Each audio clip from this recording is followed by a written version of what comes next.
Welcome to టీజీ5 news. నేను సుమాంజలి. ముందుగా bulletin లో హెడ్లైన్స్. నేరేడ్మెట్లో కారు అదుపు తప్పి బోల్తా. హ్యూమన్ రైట్స్ కమిషన్ను ఆశ్రయించిన తల్లి. మేడారం అభివృద్ధి నా అదృష్టం సీఎం రేవంత్ రెడ్డి. 42% బీసీ రిజర్వేషన్లు అమలయ్యాకే ఎన్నికలు జరపాలి. సంగారెడ్డిలో దక్షిణ భారత వైజ్ఞానిక ప్రదర్శన ప్రారంభం. మల్కాజ్గిరి డివిజన్ లోని నేరేడ్మెట్ పోలీస్ స్టేషన్ పరిధిలో ప్రమాదం సంభవించింది. దీన్ దయాల్ నగర్ లో రోడ్డుపై పార్కు చేసిన కారును అతివేగంగా వచ్చిన మరో కారు ఢీకొట్టడంతో వాహనం బోల్తా పడింది. అదృష్టవశాత్తు ఎలాంటి ప్రాణ నష్టం జరగలేదు. నేరేడ్మెట్ లోని దీన్ దయాల్ నగర్ లో పార్కింగ్ చేసి ఉంచిన కారుపై వేగంగా వచ్చిన కారు అదుపు తప్పి ఢీకొట్టింది. ఢీ గట్టిగా ఉండడంతో కారే బోల్తా పడిపోయింది. అయితే ఈ ప్రమాదంలో ఎవరికి ఏమీ కాకపోవడం స్థానికులకు ఉపశమనం కలిగించింది.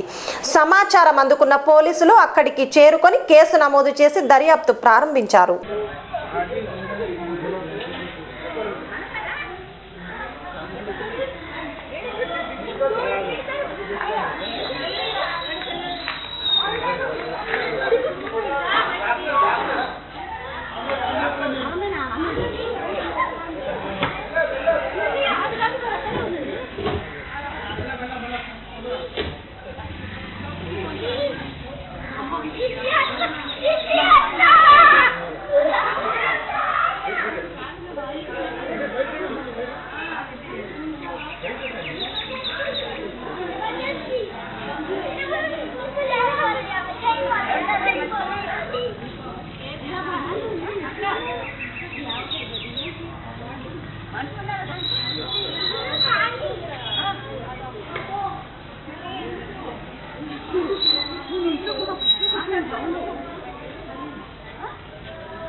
ప్రేమ పేరుతో తన కూతురి మరణానికి కారణమైన వ్యక్తిపై కఠిన చర్యలు తీసుకోవాలని కోరుతూ ఓ బాధిత తల్లి రాష్ట్ర మానవ హక్కుల కమిషన్ను ఆశ్రయించింది. విద్యార్థిని పూజిత అనుమానాస్పద మరణం కేసులో పోలీసుల నిర్లక్ష్యంపై ఆమె ఆవేదన వ్యక్తం చేశారు. గట్కేసర్ ఔషాపూర్లో నీలిమా నర్సింగ్ కాలేజీలో బీఎస్సీ 3వ సంవత్సరం చదువుతున్న పూజిత గత ఏడాది నవంబర్లో అనుమానాస్పద స్థితిలో మృతి చెందింది. ఈ విషయం రాష్ట్ర మానవ హక్కుల కమిషన్ దృష్టికి తీసుకెళ్లిన పూజిత తల్లి పుష్పమ్మ కన్నీరు మున్నీరైంది. గత 3 సంవత్సరాలుగా ప్రేమ పెళ్లి పేరుతో ప్రవీణ్ అనే వ్యక్తి తన కూతురిని మభ్యపెట్టాడని, ఆర్మీలో ఉద్యోగం వచ్చిన తర్వాత పెళ్లి చేసుకోనని చెప్పడంతో మనస్తాపానికి గురై పూజిత ఆత్మహత్య చేసుకుందని బాధితురాలు వాపోయింది. తన కూతురి మరణానికి కారణమైన ప్రవీణ్ తో పాటు అతనికి సహకరిస్తున్న గట్కేసర్ పోలీసులపై కూడా చర్యలు తీసుకోవాలని మానవ హక్కుల కమిషన్ ను వేడుకున్నారు. నా బిడ్డని గట్కేసరంలో చదివించిన 3వ తరగతి డాక్టర్ చదువుతామ్మా అంటే కష్టపడి చదివించినాం. వాడు ప్రవీణ్ అనే వ్యక్తి ప్రేమించిండు 3 సంవత్సరాల నుండి ప్రేమించి వాడు జాబ్ రాకతలుగా ప్రేమించిండు. జాబ్ వచ్చినాక వెళ్ళిపోయాడు. సార్ నాకు న్యాయం చేయండి. ఈ 2 నెలల నుండి పోలీసు వ్యవస్థ చుట్టూ తిరుగుతూ వచ్చినాం కానీ వాళ్ళు మాకు న్యాయం చేయలే. సిఐ ఎస్ఐ ఏసీపీ సారు తిరిగితే ఇంకా పట్టుకొస్తున్నాం అన్నారు కానీ వాళ్ళు పట్టుకురాలేదు. మేము ఏమైందని మా ఊరు పెద్ద మనుషులను తోలుకొస్తే బెయిల్ వచ్చిందని చెప్పిండ్రు. అప్పటి వరకు బెయిల్ వచ్చిన సంగతి కూడా మాకు చెప్పలేదు సార్. నా బిడ్డకు నాకు న్యాయం చేయమని ప్రతి ఒక్కరిని వేడుకుంటున్నాం సార్. బీదరాళ్ళని నా బిడ్డ చదివితే మేమందరం బాగుపడతామని ఆశతోటి ఎంతో కష్టపడి చదివించిన వాడు ప్రేమ తనతో మాకు న్యాయం చేయమని ప్రతి ఒక్కరిని అడుగుకుంటున్నాం సార్. మేము బీద వాళ్ళం సార్. ఎంతో కష్టపడి చదివించుకున్న అమాయకురాల్ని ప్రేమ పేరుతో నా బిడ్డను మోసం చేసిన ప్రవీణ్ అన్న వ్యక్తి వాళ్ళ కూతురు వాళ్ళకు అక్క బిడ్డ ఉందంటే నేను చేసుకుంటా అని చెప్పి నా బిడ్డని ఫోన్ చేయకుండా మాట్లాడకుండా దీన్ని వదిలించుకుందామని అనుకున్నాడు. నా బిడ్డ అది జీర్ణించుకోలేక నా బిడ్డ 3 అంతస్తుల బిల్డింగ్ కాలేజీ మీదకి వెళ్ళి పడింది. 13 రోజులుండే ఎవడు పట్టించుకోలే, వాళ్ళు కూడా ఎవ్వరు రాలేదు, తల్లి గాని తండ్రి గాని వాడు కానీ రాకుండా ఉండి బేటంగా బేలు ఎట్లా వస్తాయి సార్ వానికి? నా బిడ్డ కారణంగా చచ్చిపోయింది, నా బిడ్డకు సావుకు న్యాయం చేయమని అడుగుతున్నా, అందరిని అడుగుతున్నా అధికారులని. అలా తల్లి రాలే. మేడారాన్ని అంతర్జాతీయ స్థాయి ఆధ్యాత్మిక కేంద్రంగా అభివృద్ధి చేయడమే ప్రభుత్వ లక్ష్యమని ముఖ్యమంత్రి రేవంత్ రెడ్డి స్పష్టం చేశారు. సమ్మక్క సారక్క జాతరను కుంభమేళా స్థాయిలో నిర్వహించేందుకు భారీ స్థాయిలో మౌలిక వసతులు సిద్ధం చేస్తున్నట్లు ప్రకటించారు. మేడారం మహాసభలో పాల్గొన్న ముఖ్యమంత్రి రేవంత్ రెడ్డి మాట్లాడుతూ మేడారం అభివృద్ధి చేయడం తన జీవితంలో లభించిన గొప్ప అదృష్టమని పేర్కొన్నారు. భక్తులకు అసౌకర్యం కలగకుండా శాశ్వత మౌలిక వసతులు కల్పించేందుకు ప్రభుత్వం పూర్తి స్థాయిలో కట్టుబడి ఉందన్నారు. రహదారుల విస్తరణ, తాగునీటి సౌకర్యం, విద్యుత్ సరఫరా, పారిశుద్ధ్య ఏర్పాట్లు, వైద్య సేవలు, వసతులు ఈ అన్ని అంశాలను మరింత మెరుగుపరిచేలా చర్యలు తీసుకుంటున్నామని తెలిపారు. ఈ కార్యక్రమంలో మంత్రులు అజారుద్దీన్, వాకిటి శ్రీహరి, సీతక్క, కొండా సురేఖ, అడ్లూరి లక్ష్మణ్, ఎంపీ బలరాం నాయక్ తదితరులు పాల్గొన్నారు. ఒక మంచి పుణ్యక్షేత్రాన్ని అందించిన అనే సంతృప్తి మిగులుతుంది. ఇది అరుదైన అవకాశం. 800 సంవత్సరాల చరిత్ర కలిగిన సమ్మక్క సారలమ్మలు కాకతీయులపై పౌరుషాన్ని ప్రదర్శించి కాకతీయుల మీదనే కత్తి దూసిన ఆడబిడ్డలకు గొప్పగా ఈ ఏర్పాట్లు చేయడము నాకు జీవితకాలం గుర్తుండిపోయే సందర్భం. అందుకే ఈనాడు మొత్తం మంత్రివర్గాన్ని, రాష్ట్ర ప్రభుత్వాన్ని ఇక్కడికి తీసుకొచ్చి సమ్మక్క సారలమ్మ సన్నిధిలో 2023 ఫిబ్రవరి 6 తారీఖు నాడు ఏ మొక్కైతే మొక్కినమో ఈనాడు ఆ మొక్కును చెల్లించుకున్నాము. ఈ సంతృప్తి జీవితకాలం గుర్తుంటుంది. ఖచ్చితంగా ఇక్కడ ఒక తిరుపతి స్థాయిలో, ఒక కుంభమేళ స్థాయిలో భక్తులు నిరంతరం ఇక్కడికి వస్తూనే ఉంటారు. వాళ్ళకు కావలసిన ఏర్పాట్లన్నిటిని కూడా ఈరోజు అభివృద్ధి చేస్తాం. జంపన్న వాగు అభివృద్ధి కాదు, ఈ ప్రాంతంలో పుణ్యక్షేత్రాన్ని దర్శించుకోవడానికి వచ్చే వాళ్లకు అన్ని రకమైన వసతులను ఈరోజు మనం చేసుకోదలుచుకున్నాం. అదేవిధంగా రామప్ప నుండి లక్కవరం వరకు పైప్ లైన్తో జంపన్న వాగులో నిరంతరం నీళ్లు ఇస్తాం. దీనికి సంబంధించిన నిధులు కూడా భక్తులకు స్నానాలు చేయడానికి, పవిత్ర స్నానం చేసి సమ్మక్క సారలమ్మను సందర్శించుకోవడానికి అవసరమైన నీళ్లను రామప్ప లక్కవరం చెరువు నుంచి ఇక్కడి వరకు పైప్ లైన్ వేసి శాశ్వతంగా నీటి సమస్యను కూడా ఈరోజు మనము ఏర్పాటు చేయాలని అనుకుంటున్నాం. అందుకే మిత్రులారా, ఎవరేమనుకున్నా నాకేమి బాధ లేదు. ఒక మంచి పని చేసినప్పుడు మిగిలే సంతృప్తి అన్నిటికంటే మించింది. అందుకే ఈనాడు ఇంత ఆలస్యమైన వేలాది మంది ఈరోజు ఇక్కడ ఎదురు చూస్తున్నారు అని అంటే ఒక మంచి పని చేసినందుకు మీరందరూ ఆశీర్వదించడానికి వచ్చిండ్రు అని నేను భావిస్తున్నా. రేపు ఉదయం సమ్మక్క సారలమ్మ గుడిని ప్రారంభించుకొని భక్తులకు అంకితం చేస్తాం. ఇంకా ఉన్న పనులన్నిటిని కూడా తొందరలోనే పూర్తి చేసి నిరంతరం ప్రతి సంవత్సరం ఇక్కడికి కోట్లాది మంది భక్తులు వచ్చే విధంగా ఈ ప్రాంతాన్ని అభివృద్ధి చేస్తాం. తప్పకుండా మా గిరిజన, అదే విధంగా ఆదివాసీ శాసనసభ్యులతో పాటు గిరిజనేతర మంత్రులందరూ కూడా ఈనాడు సమ్మక్క సారలమ్మ పౌరుషాన్ని నింపుకొని ప్రజా పాలనను పేదలకు అందించి పేదలను ఆదుకునే సంక్షేమ అభివృద్ధిని ఈ రాష్ట్రాన్ని ముందు బాగానే ఉండి నడిపిస్తున్నందుకు వారందరికీ మనస్ఫూర్తిగా ధన్యవాదాలు తెలియజేస్తూ, ఇంత ఆలస్యమైన ఇన్ని వేలాది మంది ఇక్కడ ఉండి, అదేవిధంగా మా ఆదివాసీ కళాకారులందరూ కూడా మమ్మల్ని అందరినీ వాళ్ళ నైపుణ్యాన్ని ప్రదర్శించినందుకు కళాకారులను కూడా మనస్ఫూర్తిగా అభినందిస్తూ మీ అందరి దగ్గర సెలవు తీసుకుంటున్న ధన్యవాదాలు మిత్రులారా.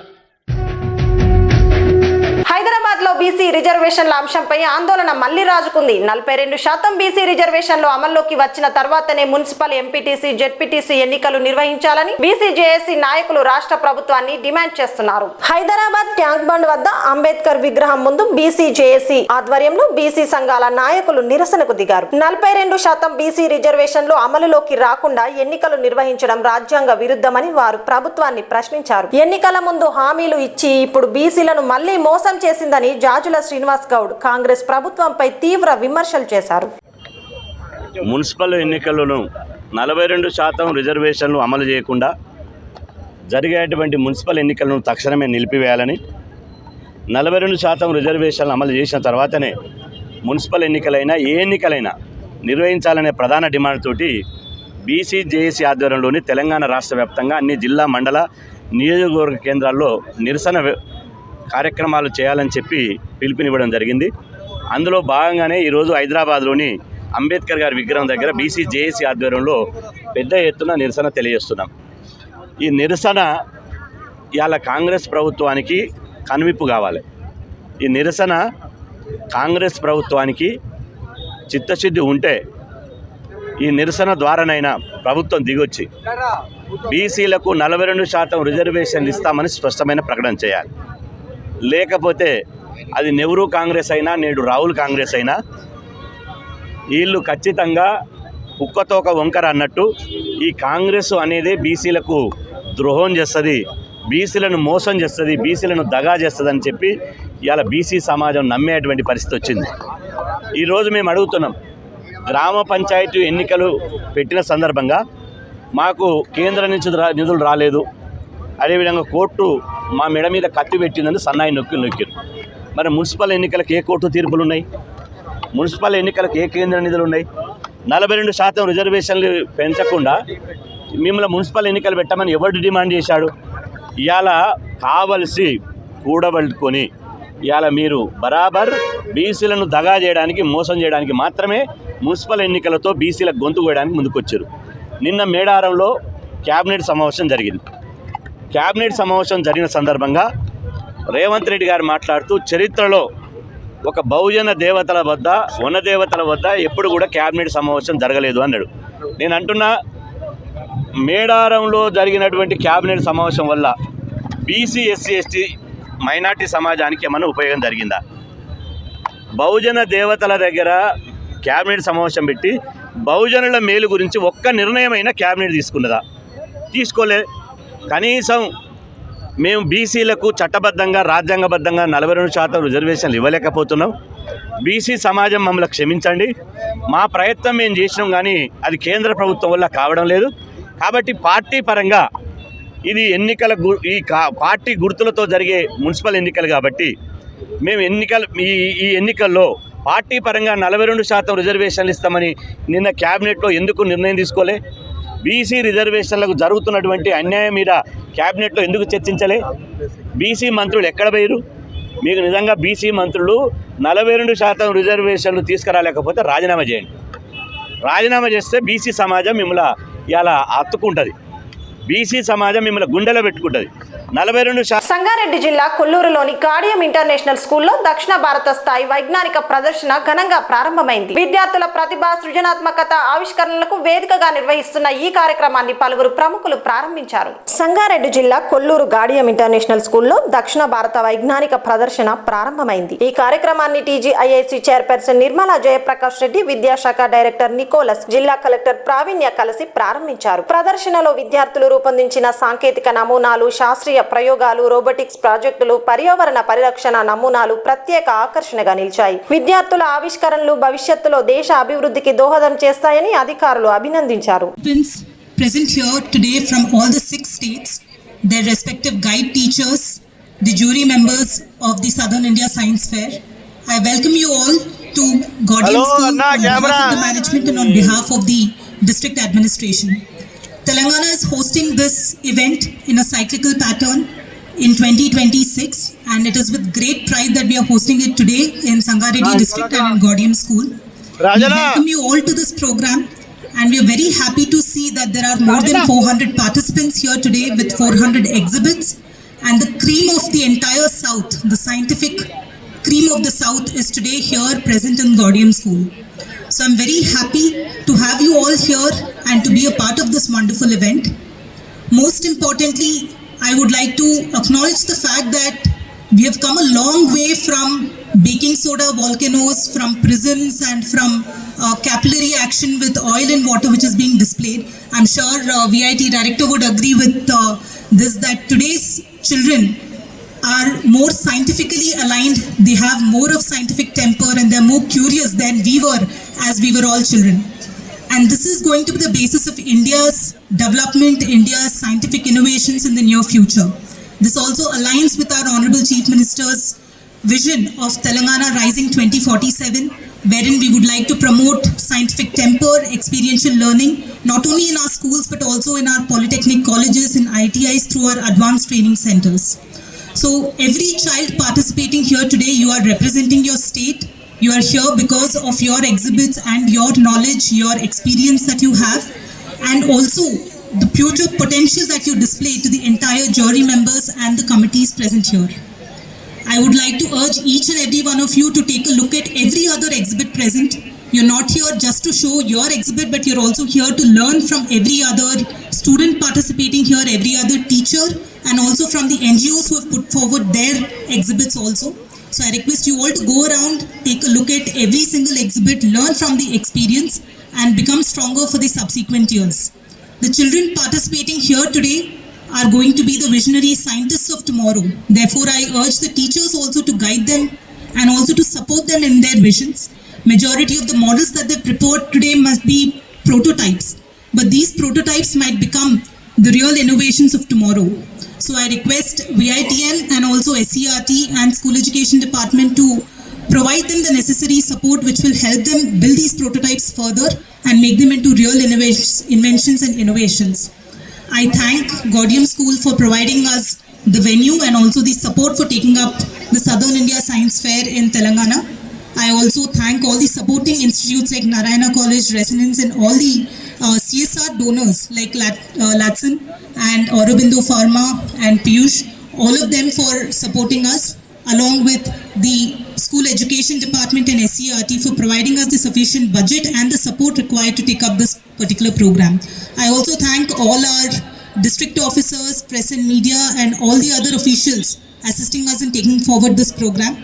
I wish each and every participant all the very best in taking part in this Southern India Science Fair. I hope you learn, you also grow, and I wish you all a very successful 5-day stay in Telangana. I also know that you all have a plan for local sightseeing which is being arranged by the School Education Department. So we hope that you carry back with you memories of Telangana and Hyderabad which you will cherish for the rest of your future.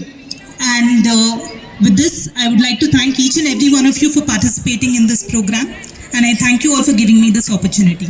Thank you. నమస్తే మేము బెంగళూరు నుంచి వచ్చాము. నా పేరు అమూల్య, నా పేరు శ్రీషణ, నా పేరు జే. మా ప్రాజెక్ట్ వచ్చి ఒక sustainable house development course. We have created a sustainable house where nothing goes waste and waste is utilized for waste in this house. So the first unit is all about waste water management and water collection. First, water is getting collected on the rooftops, and also we have water in the wells. From the wells, the water is being pumped up to the overhead tank. From the overhead tank, the water is getting purified and sent to the whole house. Here we have installed a water level sensor because many places there is water being wasted. We don't even know that water is being wasted. For this purpose, we have installed a water level sensor which keeps track of the water level each time. Next, we have a waste segregation unit. In this waste Mahabubabad జిల్లాలో car ప్రమాదం చోటు చేసుకుంది. అదృష్టవశాత్తు ఎలాంటి ప్రాణ నష్టం సంభవించలేదు. ఖమ్మం నుండి మహబూబాబాద్ వైపు వస్తున్న ఈ కారు అదుపు తప్పి పక్కనే ఉన్న పొలంలో బోల్తా పడింది. ప్రమాద సమయంలో కారులో డ్రైవర్ ఒక్కరే ఉండగా ఆయన అద్భుతంగా అపాయం నుంచి బయటపడ్డారు. ఎటువంటి గాయాలు లేకుండా సురక్షితంగా బయటపడడంతో స్థానికులు ఊపిరి పీల్చుకున్నారు. ప్రమాదానికి గల కారణాలపై పోలీసులు దర్యాప్తు చేపట్టారు.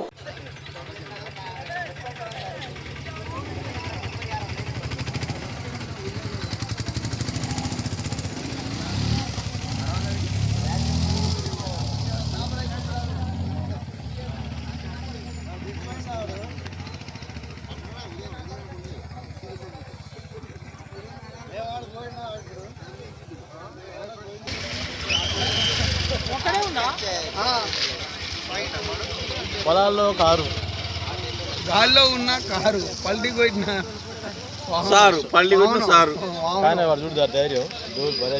బీజేపీ ఎమ్మెల్యే ఏలేటి మహేశ్వర్ రెడ్డి వేసిన పిటిషన్ పై సుప్రీంకోర్టు కీలక నిర్ణయం తీసుకుంది. స్పీకర్ గడ్డం ప్రసాద్ కు నోటీసులు జారీ చేస్తూ ఫిబ్రవరి 6 లోపు వివరణ ఇవ్వాలని ఆదేశించింది. బీజేపీ తరపున ఎమ్మెల్యే ఏలేటి మహేశ్వర్ రెడ్డి దాఖలు చేసిన పిటిషన్ పై సుప్రీంకోర్టు స్పందించింది. స్పీకర్ గడ్డం ప్రసాద్ కు నోటీసులు పంపిస్తూ నిర్ణయం తీసుకోవడంలో ఆలస్యం ఎందుకు జరుగుతోందో ఫిబ్రవరి 6వ తేదీలోపు స్పష్టం చేయాలని ఆదేశించింది. ఈ సందర్భంగా ఏలేటి మహేశ్వర్ రెడ్డి తీవ్ర స్థాయిలో స్పందించారు. రాజ్యాంగాన్ని పరిరక్షించాల్సిన స్పీకర్ ప్రభుత్వం ఒత్తిడికి లొంగిపోయి నిర్ణయం తీసుకోకపోవడం రాజ్యాంగానికి తూట్లు పొడిచినట్లే అని విమర్శించారు. భారతీయ జనతా పార్టీ తరఫున నేను వేసినటువంటి కంటెంప్ట్ పిటిషన్ కూడా ఈరోజు విచారణకు వచ్చి ఫిబ్రవరి 6వ తారీఖు లోపు మరి ఫిరాయింపులపై నిర్ణయం తీసుకోవాలని దానం నాగేంద్ర అంశంలో కూడా వెంటనే నిర్ణయం తీసుకోవాల్సిందిగా సుప్రీంకోర్టు ఆదేశాలు ఇచ్చింది. ఎన్నిసార్లు కోర్టు ఇంటర్వ్యూన్ అయినా కూడా రాజ్యాంగాన్ని పరిరక్షించాల్సినటువంటి స్పీకర్ గారు మరి రాజ్యాంగాన్ని పరిరక్షించకుండా ఈరోజు ప్రభుత్వ ఒత్తిడికి లొంగుతున్నట్టుగా కనపడతా ఉన్నది. 24 గంటలు రాజ్యాంగ పుస్తకాన్ని కాన్స్టిట్యూషనల్ బుక్ని చేతిలో పట్టుకొని తిరుగుతున్నటువంటి రాహుల్ గాంధీకి మరి ఈరోజు ఫిరాయింపుల చట్టాన్ని ఉల్లంఘిస్తున్నటువంటి తెలంగాణ ప్రభుత్వంలో మరి కనబడతలేదని అడుగుతా ఉన్నాం. ఈరోజు కేవలం ఫిరాయింపుల చట్టంలో గడువు లేదన్న ఒక అంశాన్ని పట్టుకొని మీరు కాలయాపన చేస్తూ ఈరోజు ఫిరాయింపుల చట్టాన్ని తూట్టుపడిచేటువంటి ప్రయత్నం చేస్తున్నటువంటి స్పీకర్ గారు ఇప్పటికైనా రాజ్యాంగాన్ని పరిరక్షించాల్సిందిగా కోరుతా ఉన్నాం. మరి ప్రభుత్వ ఒత్తిడికి లొంగొద్దని చెప్పి మిమ్మల్ని సూచిస్తూ ఉన్నాం. అంతేకాకుండా రాహుల్ గాంధీ గారి ఈ తెలంగాణ రాష్ట్రంలో కాంగ్రెస్ ప్రభుత్వం అది రాజ్యాంగం చేతిలో పట్టుకొని తిరిగేటువంటి రాహుల్ గాంధీకి ఈరోజు తెలంగాణ రాష్ట్రంలో జరుగుతున్నటువంటి ఈ చట్టానికి తూట్లు పడవడం కనబడతలేదా? మరి దాని మీద రాహుల్ గాంధీ ఎందుకు స్పందిస్తలేరని చెప్పి ప్రశ్నిస్తా ఉన్నాం. Thank you. మేడారం సమ్మక్క సారక్క జాతరలో భక్తుల రద్దీ పెరుగుతోంది. ఈ నేపథ్యంలో మంత్రి పొన్నం ప్రభాకర్ కుటుంబ సమేతంగా అమ్మవార్లను దర్శించుకొని ప్రత్యేకంగా తమ మొక్కులు చెల్లించుకున్నారు. మేడారం జాతరలో భాగంగా మంత్రి పొన్నం ప్రభాకర్ కుటుంబ సభ్యులతో కలిసి సమ్మక్క సారక్కలను దర్శించారు. భారీ భక్తులతో నిండిన అటవీ ప్రాంతంలో మంత్రి కుటుంబానికి అధికారులు ప్రత్యేక ఏర్పాట్లు చేశారు. దర్శన అనంతరం మంత్రి తన కుమారుడు ప్రణవ్ కోసం నిలువెత్తు బంగారం సమర్పించి మొక్కులు చెల్లించుకున్నారు. ఈ సందర్భంగా జాతర నిర్వహణపై సంతృప్తి వ్యక్తం చేస్తూ భక్తులకు ఎటువంటి ఇబ్బందులు రాకుండా అన్ని శాఖలు సమన్వయంతో పనిచేస్తున్నాయని మంత్రి తెలిపారు. జాతీయ బీసీ సంక్షేమ సంఘం తరపున సంగారెడ్డి జిల్లాలో కీలక నియామకం జరిగింది. రాజ్యసభ సభ్యులు ఆర్ కృష్ణయ్య, డాక్టర్ అరుణ్ ఆధ్వర్యంలో కొత్త జిల్లా సెక్రటరీ నియామక పత్రం అందజేశారు. జాతీయ బీసీ సంక్షేమ సంఘం కార్యకలాపాలను మరింత బలోపేతం చేసే దిశగా సంగారెడ్డి జిల్లా సెక్రటరీగా మియాపూర్ హనుమంతరావు పాటిల్ని నియమించారు. ఈ నియామక పత్రాన్ని గౌరవ రాజ్యసభ సభ్యులు ఆర్ కృష్ణయ్య, ఆయన కుమారుడు డాక్టర్ అరుణ్ గారి ఆధ్వర్యంలో అందజేయడం జరిగింది. సంఘ కార్యకలాపాలు బీసీల అభ్యున్నతి కోసం హనుమంతరావు పాటిల్ సేవలు అమూల్యమని నాయకులు పేర్కొన్నారు. ఈ సందర్భంగా హనుమంతరావు పాటిల్ గారు, నన్ను ఈ బాధ్యతకు ఎంపిక చేసిన ఆర్ కృష్ణయ్యకి, డాక్టర్ అరుణ్ అన్నకి మరియు పిఆర్ఓ రవి అన్నకి హృదయపూర్వక కృతజ్ఞతలు అని తెలిపారు.